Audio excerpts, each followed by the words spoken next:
Welcome back to the filMNetwork podcast. I'm very excited about the next guest we have here. Sitting next to me is writer Tapan Sharma. And for those who don't know, I met Tapan on the 48-hour film project we worked on together. And thought he's very talented at writing, very funny guy. So I'm happy to have him here to talk a little bit about comedy, how to write it, things like that. So Tapan, thanks for coming on. Thanks for having me. None of that is true, by the way. He's a complete liar. And I'm a terrible writer. Not funny at all. But we did meet. That's true. We have met. I can't deny that. All right. Well, at least you agree with one of the things.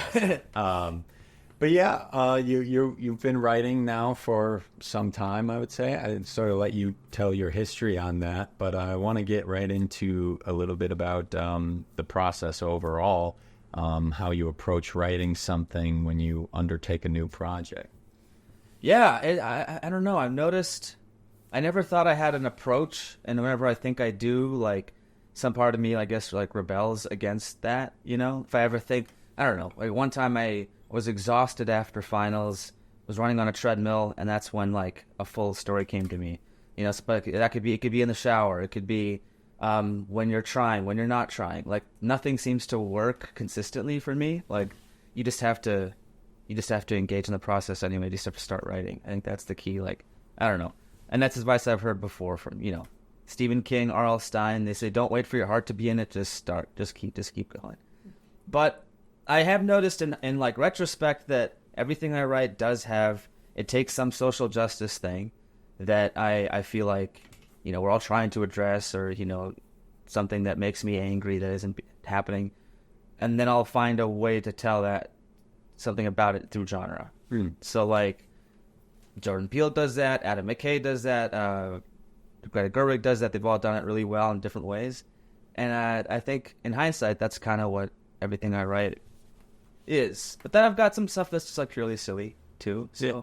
I think comedy, satire, that's my through line. Okay. So during the process, would you say are you one of those guys that puts together like worksheets of like what each character is going to be, or is it more like what kind of, once you started writing, how do you go about things? Is it like stream of consciousness, just get a draft out and then go back and revise, or is it?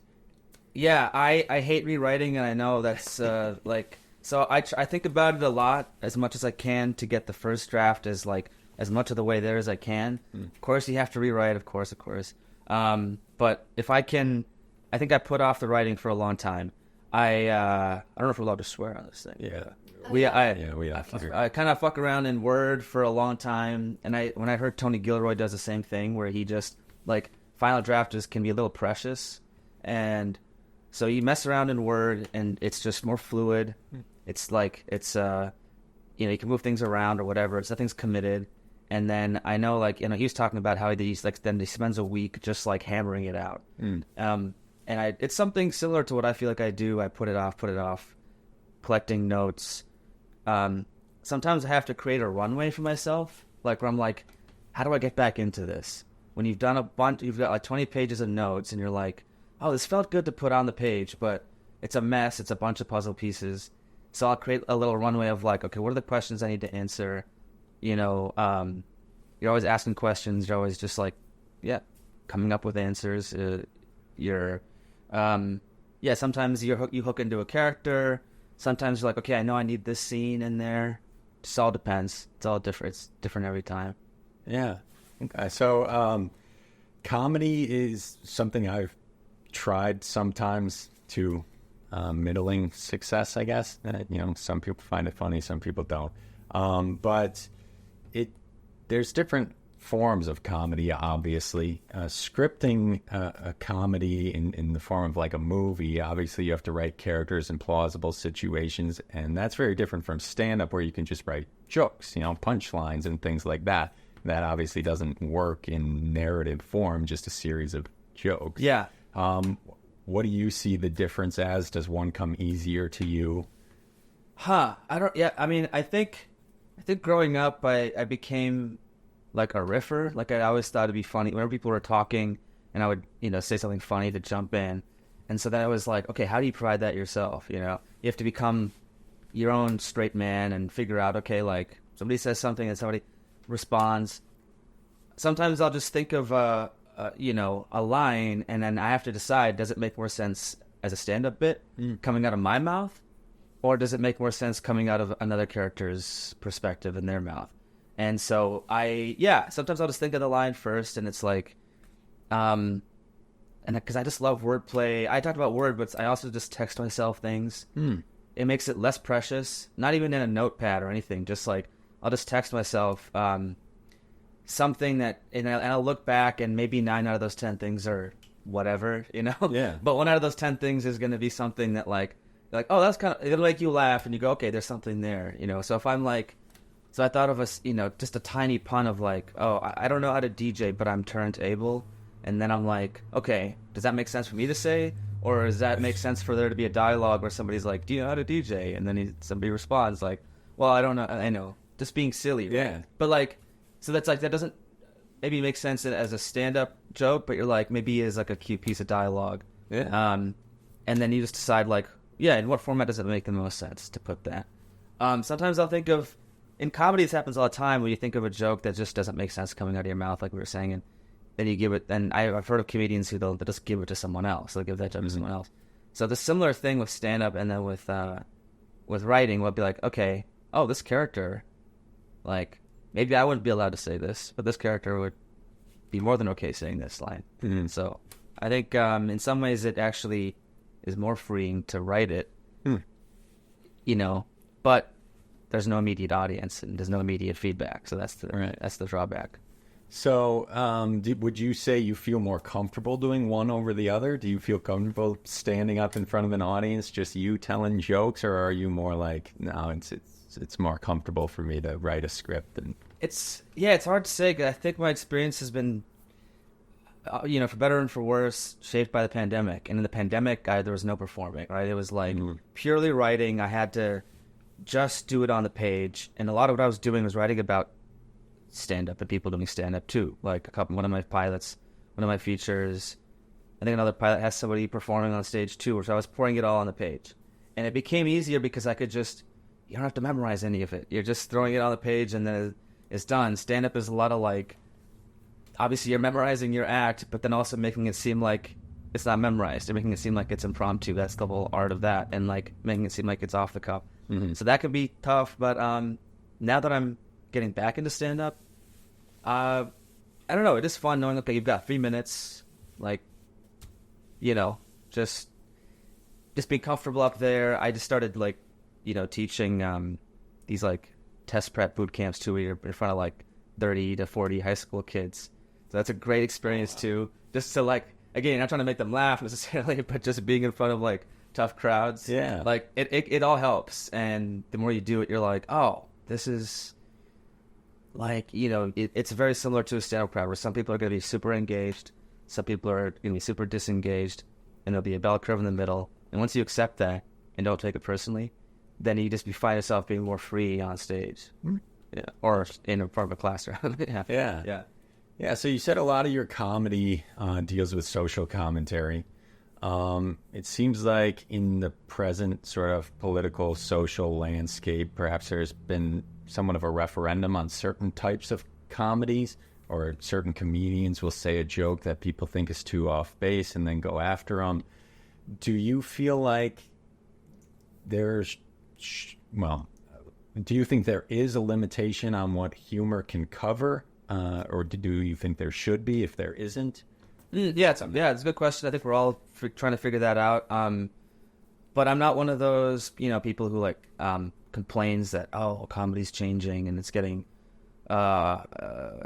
tougher or something. Like, it's always changing. I mean, it used to be good enough just to like do slapstick, like physical humor on stage. Like, now that's not in fashion anymore. It just changes. Like, it's not, for a long time it was just like, we're looking back at like, the 90s and 2000s and or before that, whatever, is like, oh, like just being racist and sexist would get a laugh, and like we're like, oh, that's not cool, and then maybe and that was never cool. And so we're realizing like, consciously punching up. If you're punching up, if you're, if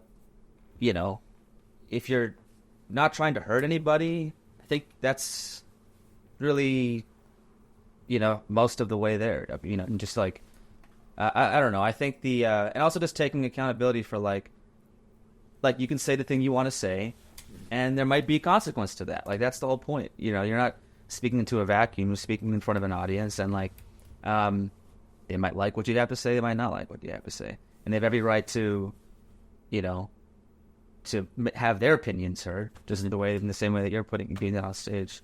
But yeah, I think, unfortunately, I haven't looked back and found anything that's like, oh gosh, I'm glad to say that. It's more just like being more conscious about, okay, who's the butt of this joke? Is it me? Then it's totally fine, right? Mm-hmm. Is it is it like the 1%? Yeah, we're great. We're that's totally fine. So just being aware of like, how could somebody take this joke, and if it hurts somebody that you're like, oh, I don't want to hurt that person. Like, what am I doing? There was one.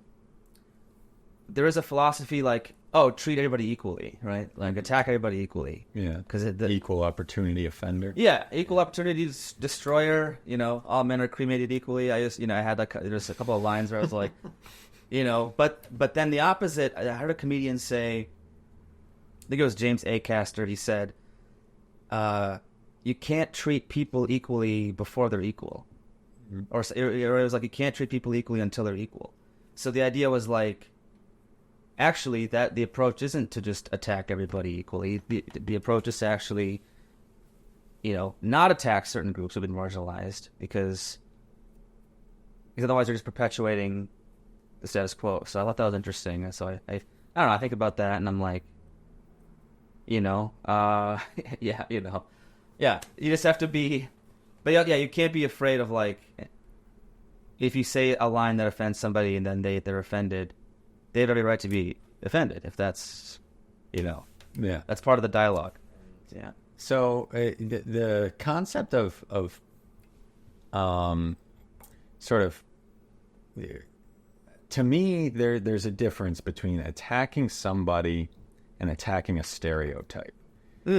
And if you're using a joke to send up a negative stereotype, it's almost like, in some ways, if done right, you are getting rid of that stereotype's power. You're laughing at it. You're saying, this stereotype doesn't belong. You're taking away from the negative effects that the stereotype actually has. Whereas other times, if you're dealing with negative stereotypes, it could come across as an attack.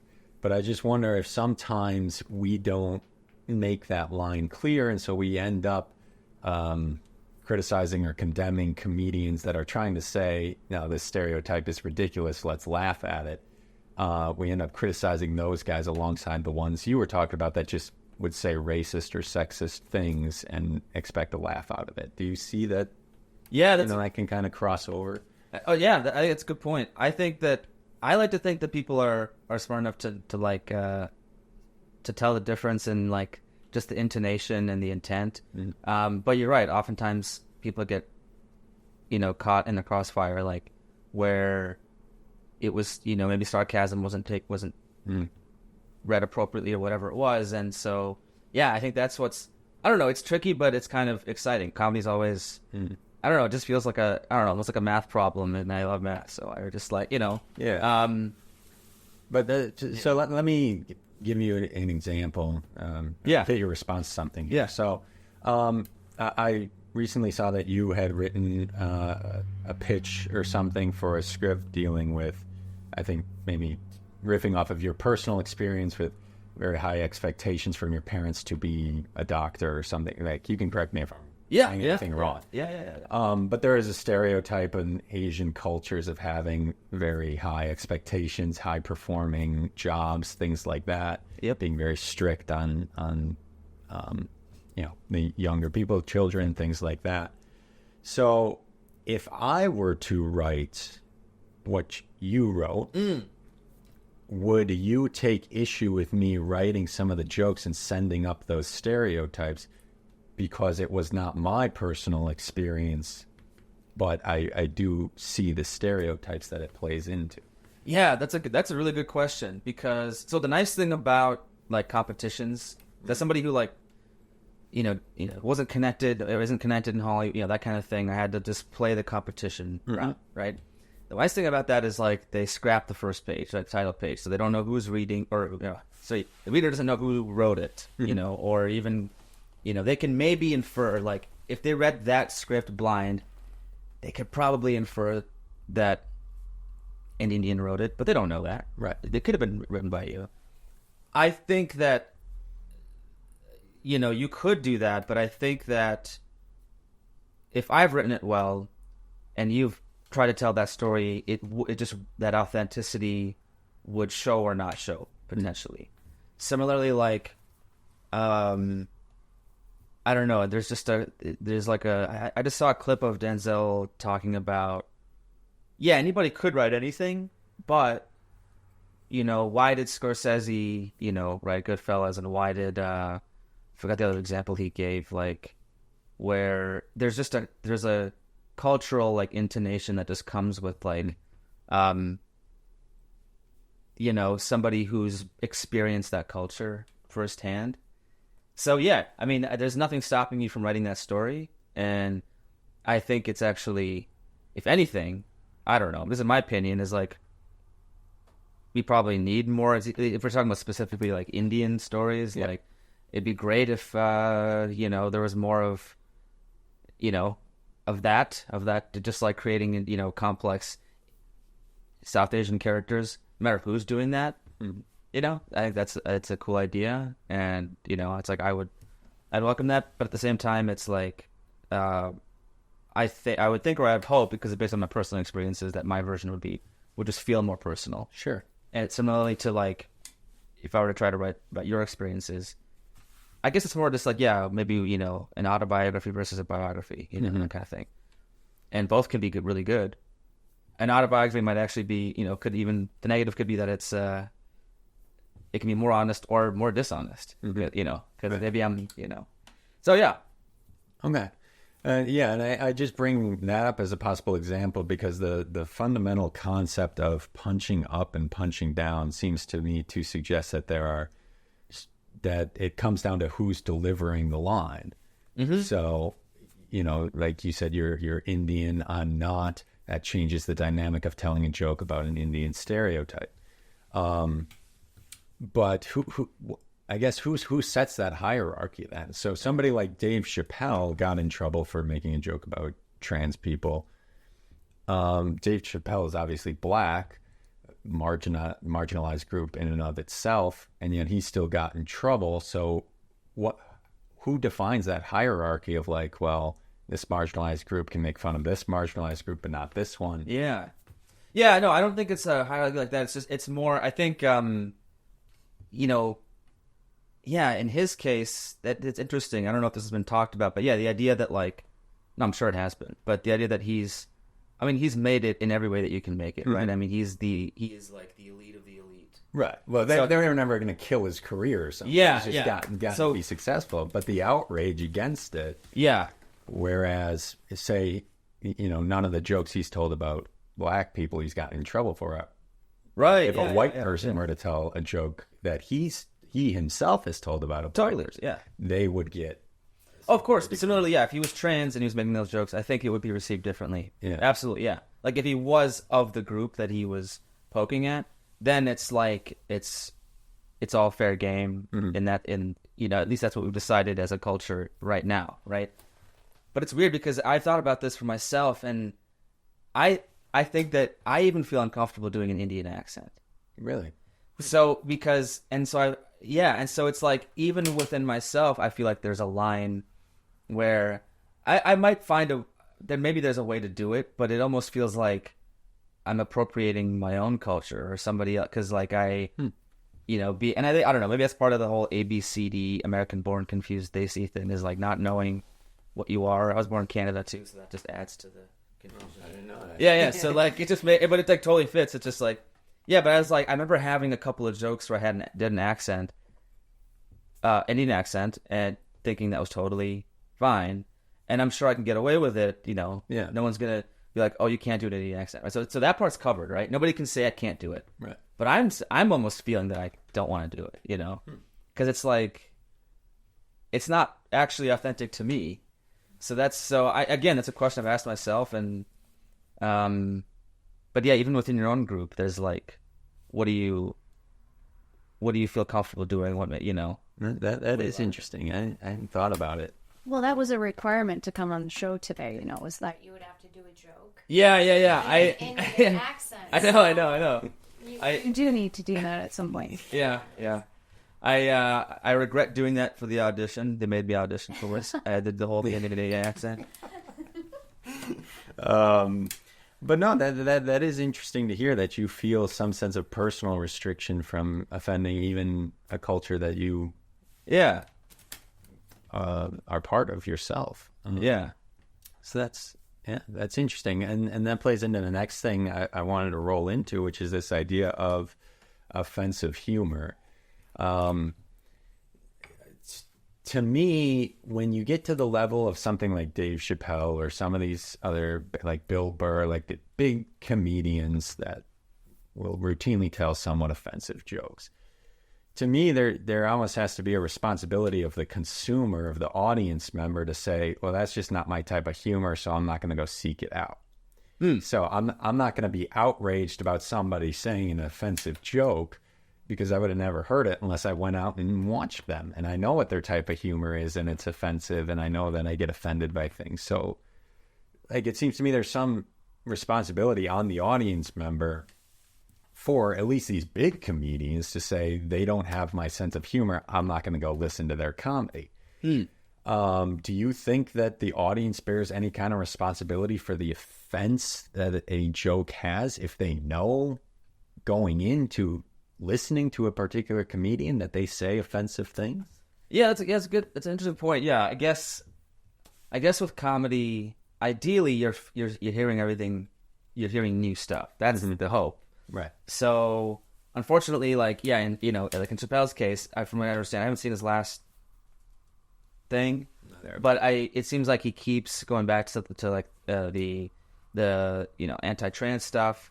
But generally, you're assuming if you're seeing a comedian that they're giving you fresh material. Yeah. So then it's impossible to know. I'm not impossible. I mean, you know generally what their vibe is, but you know, who knows what new joke they're gonna try. You know, and so, you know, at that point, it's like you're buying a ticket for, like, you don't know what you're seeing, which is kind of interesting because I guess I don't know. I guess with a movie, I'm trying to make a comparison to a movie.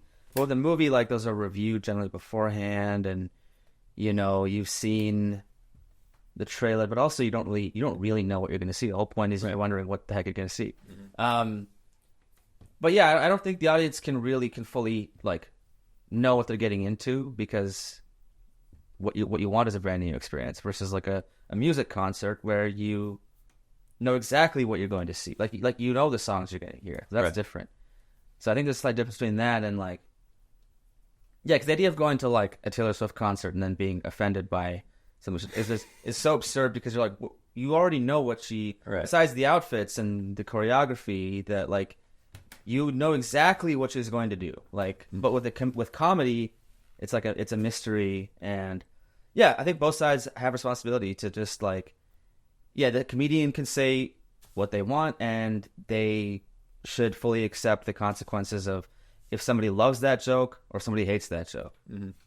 That's the whole point. So it's like, if somebody hates that joke, and as long as, like, that person who hates it isn't slandering you by saying, like, oh, this is what you're saying, when in reality you weren't saying that, that's different. But yeah, I think it's like, that's the whole game, is you do what you do up there, and then you know, you accept the rewards and the blowback depending on what you say. You know, like, yeah, if you say something that's horribly offensive and then you get canceled over it, I mean, what's interesting is that hasn't really happened, right? I mean, even like Shane Gillis was fired, but he's, you know, more popular than ever. So, like, this idea of, like, being canceled for saying something, even that, there in comedy there don't seem to be, you know, like, any permanent consequences, even for that, it's maybe temporary. Well, for the biggest guys, I mean, they were never going to lose their entire audience. That's But let's say like a stand-up comic like you goes to a bar,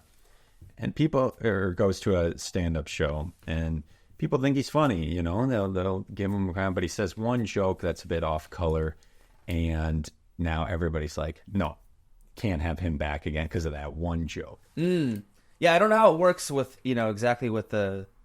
Because but bookers can decide to book or not book for any number of reasons. Yeah, so if that's their reason, that's their reason. I think they all have their own. Yeah, like if they like you, if they don't like you for whatever reason, they'll have you back or not. So one question I've thought about, sort of just on an ideological level, is offense a choice? Do you choose to get offended? To be offended? Yeah. I don't think so. I don't know. I think you just sort of feel it, Okay. So yeah. You view it as more a natural response. Some people are more sensitive to some things than others, and yeah, it could be. I mean, I know, like, so to play the other, there's also the idea that like some audience members are more than happy to see other groups get offended, but then as soon as it's them, then then like that's a problem. It's like, wait a minute, you were just laughing at that joke about that group, but now that it's about you, now you're offended. That's an interesting situation, or maybe not interesting at all, because it's like, oh, come on, you can't either laugh at all of them or don't laugh at any of them. You can't suddenly decide like, oh no, you can't touch my group. You can touch that group, but you can't. Don't you dare say something about me. So I know comedians run into that all the time, and then they just have to be like, well, they have to point that out. It's like, no, you gotta, you have to accept it all.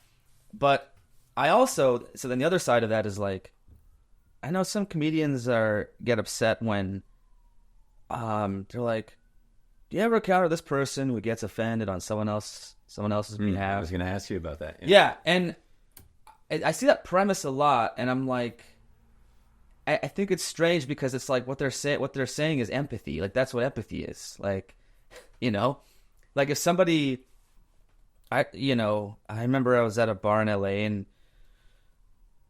this girl just said the N-word, right? In conversation, like not the word N-word, but what it means.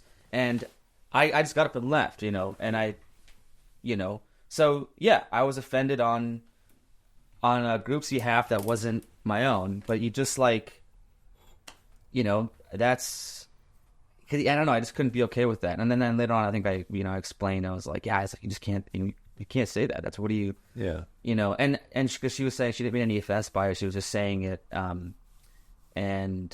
I was like, yeah. So anyway, the idea is that, yeah, being offended on someone else's behalf is a form of empathy, and I think that's. Can I throw a asterisk in there? Sure. A curveball maybe is, what if you get offended by a joke? Say, we'll say African American, like would a joke about some African American stereotype. You get offended, but the African American audience member next to you finds it hilarious. Yeah, I mean, yeah, that's why it's like I still can, I'm feeling what I feel. Yeah. And also, yeah, there's certain people who might, care or not care, but it's more just like on a principle kind of thing, and then you just go. In fact, what is interesting is that in that situation, I remember there was somebody at the bar who was black, and I decided, because he overheard the interaction, and he was just like, he was like, well, the solution is fuck racism. And I think what his implication, his joke was that I should have overlooked what she was saying.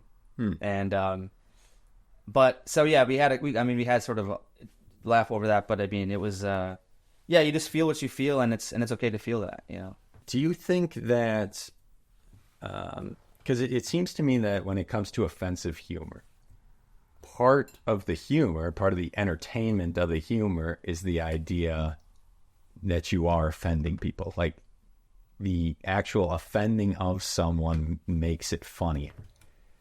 So it's not that necessarily the joke is offensive to you and you're like, oh, that's funny because it's offensive to me. But you know it's going to trigger other people, which is why you're finding it funny.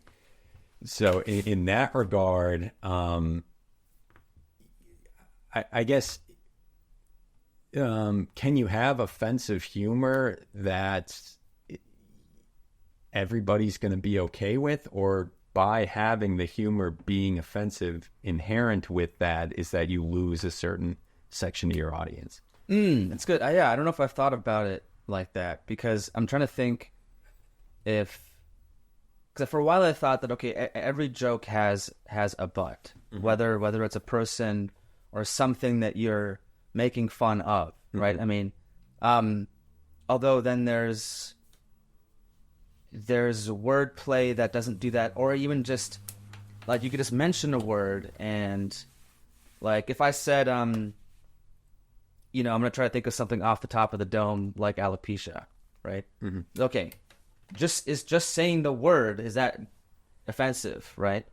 Do I have to be experiencing that myself to be able to make that joke? Right. And I've decided, like, no, I think it's okay. I mean, I'm not making fun of anybody who has that condition. It's just a pun of off the top of the dome, right? Like the idea that, okay, you're just making a reference, and making a reference isn't itself like offending anybody. Right. But I think, I don't know. I have been thinking about, again, I'm not like, I mean, there are comedians who've been doing this for a long time who can probably better answer that. Like, how do you navigate, like, okay, do I just decide that this is going to offend some people, do it anyway, and then just like kind of make sure to offend everybody equally?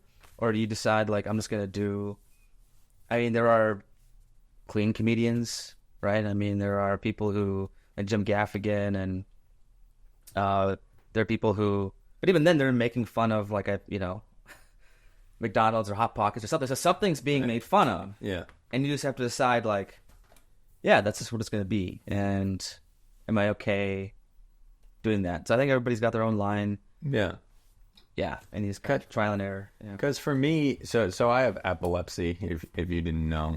And I will, like, be in situations where people might say, like, oh, man, this is going to give me a seizure.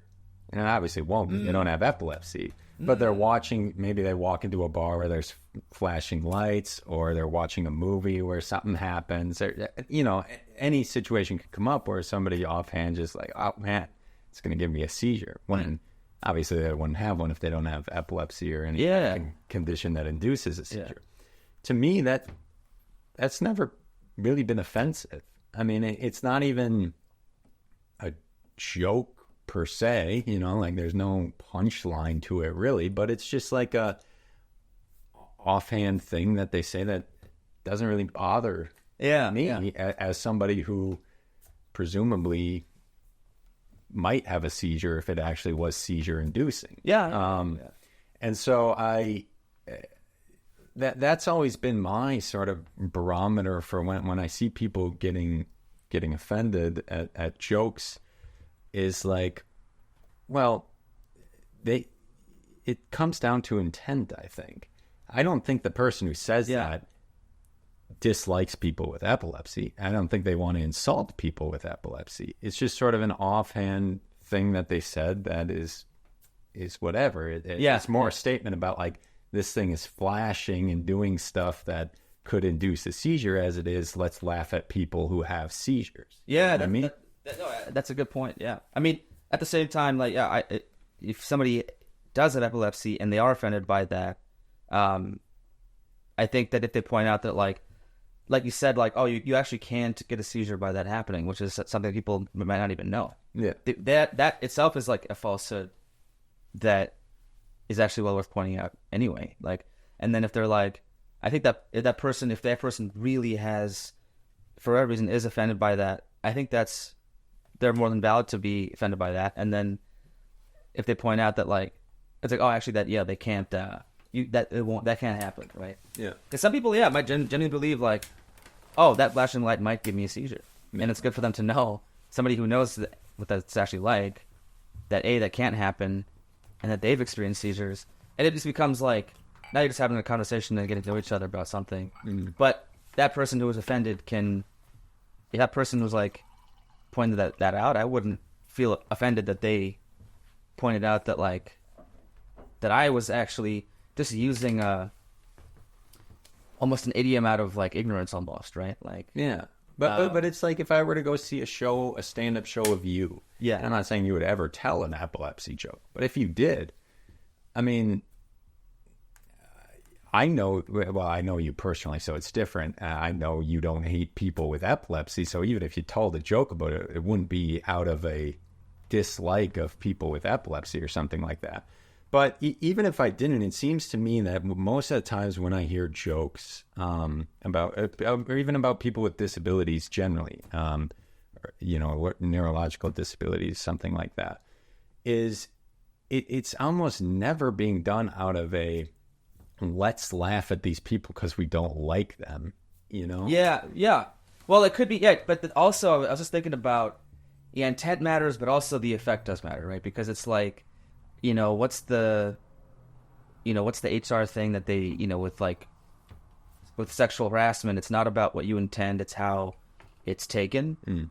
And so even if you don't intend, if somebody tells, a sexual joke but didn't mean anything by it or whatever their excuse is, but it's taken, so it's not about the intent, it's about the consequence and the effect of it. So yeah, I mean, as long as like, it also is a function of, is that a group that's marginalized in some way too, right? So in some cases, certain conditions are made fun of, which is terrible, right? Certain conditions aren't. Some groups are stigmatized, some aren't. So if that group isn't stigmatized, then yeah, you're probably, safer in the sense that like, saying something that's less likely to offend. But if that group is already, marginalized, or something that like really deeply affects them, or that you just never know. Yeah. I mean, I remember like when I studied PTSD, one of the biggest changes in the DSM was that the definition expanded in a way that was to included, because everybody's threshold is different. Right. So it's not just like, a certain thing has to happen for you to get PTSD. Mm-hmm. For some people, there's a lower bar to reach that based on your physiology, your chemistry, your neurology, whatever it is. And for some people, that bar is higher. And so to one person, what might be a minor event, to another person is a major event. And not to say that a joke can be traumatic, but maybe. But it's like, the idea is that everybody's threshold is different, and I think we're getting better at like respecting that idea that like, yeah, one person might not be offended by that joke, but one person might be. It's never like an all or none thing. Yeah, it's never like anyone using the word never, but it's seldom, or yeah, it's like an absolute thing. It's like just because one person isn't offended doesn't make it okay, and just because one person is offended doesn't mean the joke is bad. It's just like case by case thing. But yeah, if people are hating on you for the wrong reason, it's less, you block that. But if somebody is genuinely like, hey, I've been suffering from this thing, and it's like, oh crap, I didn't know that. I didn't know that. Yeah. I'm sorry. You can have a conversation about that.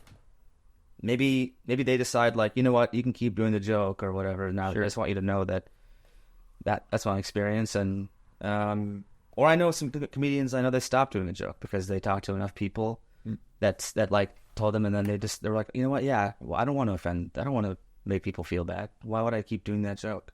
So yeah, I feel like Dave Attell had something about that where he was like, stop doing it. I could be wrong, but yeah, it's just like the more back and forth they can be, that's productive, that's non-violent, that's the better. It's okay. I'm gonna throw one more thing at you in this line.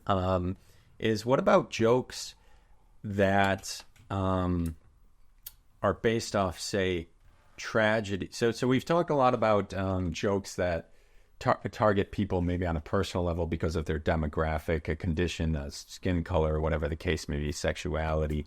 What about something that like a 9/11 or a Holocaust? Something that obviously is very sensitive because it's a tragedy, but that not everybody really has a personal relationship to, you know.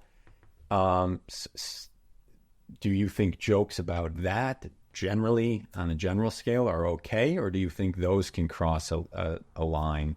Yeah, it also depends. I mean, we've all heard jokes, 9/11 jokes, Holocaust jokes, and it's up to you to decide if they work or not. And the comedian has obviously tried that joke or whatever, and it all just depends. And I think I just heard a joke by, I think it was Laurie Kilmartin, who found a way to do a 9/11 joke that everybody was on board with, everybody was, nobody's offended or anything. And so I think it's possible. You just have to try, and a good comedian can probably figure out a way to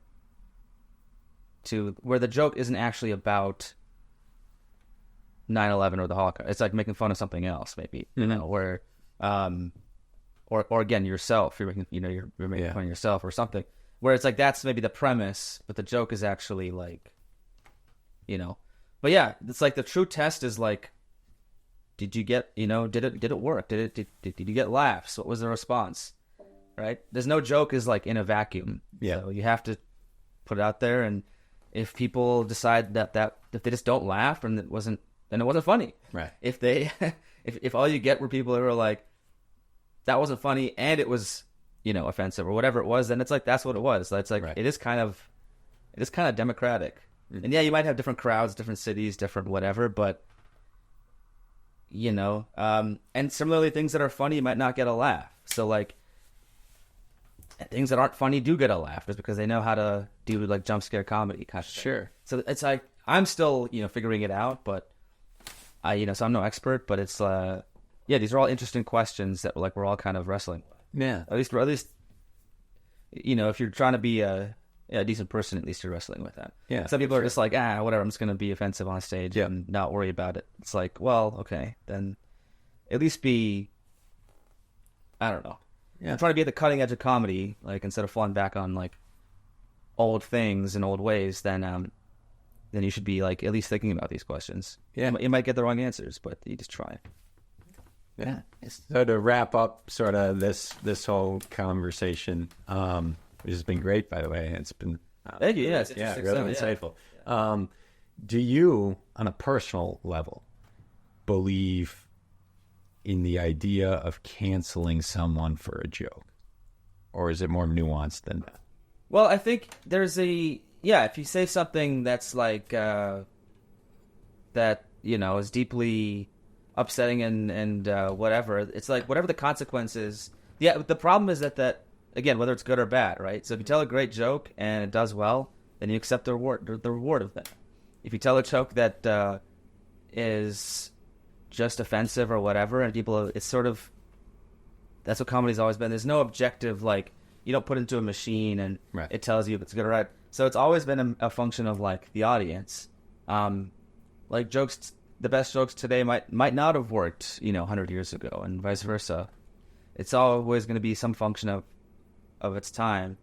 But I do think like the idea of like people getting canceled is overblown in the sense like nobody's really been canceled. Like everybody who has been, has found their footing, or continue to find success or whatever it is, because I think because there isn't like a monoculture anymore, there's just, it's all fractured. So like, so we're talking about people like Shane Gillis, Louis C.K., who other people who have been, who we thought were canceled, are doing quite well, right? They're doing well, or maybe even better than than they were when before pre-cancellation or whatever. I mean, Louis C.K., I don't know, but I mean, Louis C.K., regardless of how you feel about it, something other than a joke, like he true, that's true.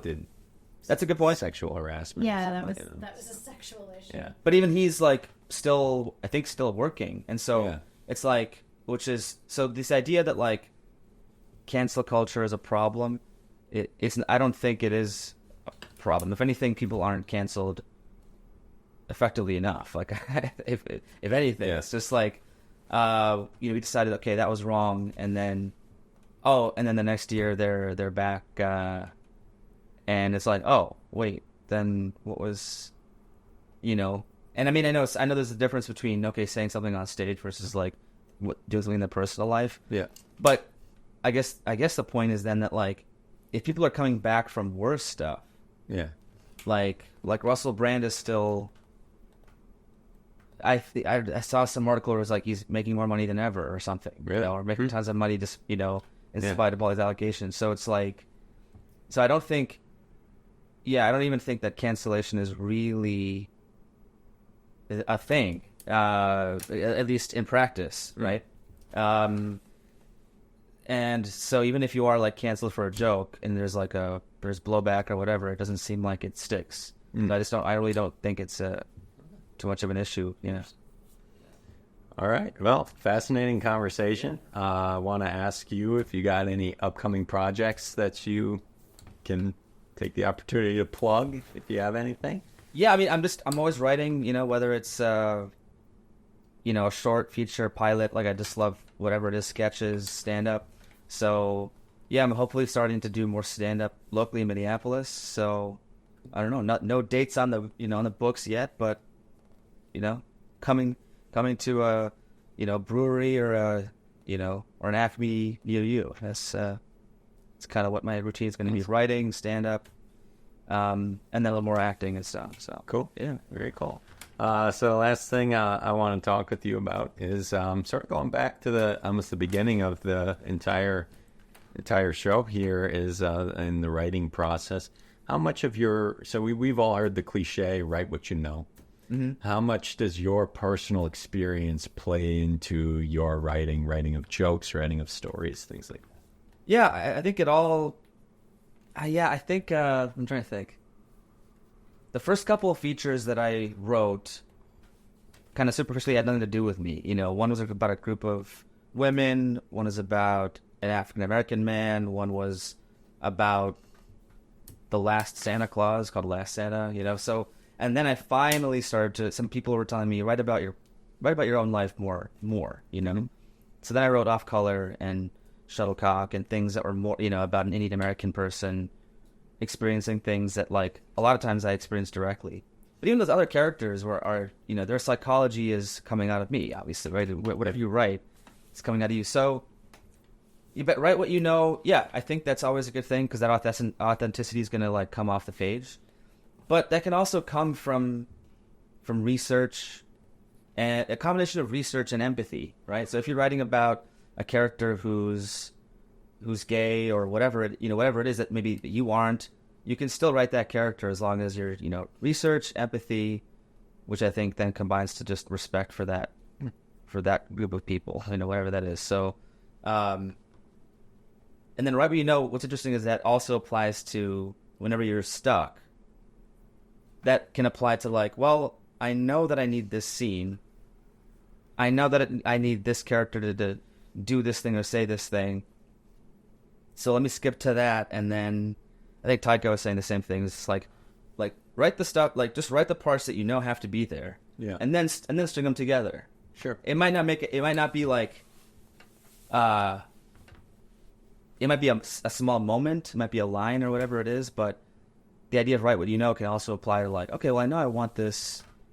I know I want this image in there, so let me, like, put it there, and then see, okay, how is it going to fit into everything else? So, yeah, I think it is good advice.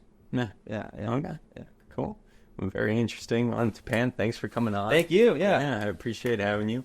Check out Tapan's work when he posts the stand-up dates and things like that. Make sure to go support him because he's a very funny guy, very talented. So, yeah. But that has been this episode of Film Network. Please join us in future episodes.